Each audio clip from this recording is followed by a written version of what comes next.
मित्रांनो, माझ्या पाठीमागे जे आपण बघत आहात हे जालना शहरातील अतिशय प्रसिद्ध असे देवमूर्तीजवळ असलेलं दत्ताश्रम आहे.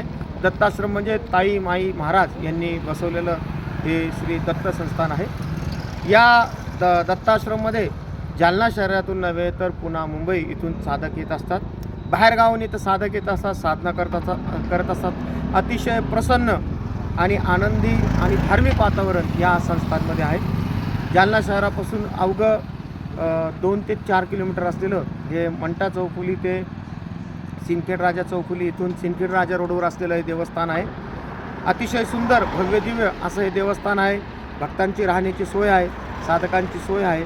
आणि सकाळी जेव्हा इथं काकडा आरती होते कार्तिक महिन्याची, श्रावण महिन्याची, तेव्हा अतिशय प्रसन्न वातावरण या संस्थांमध्ये असतं.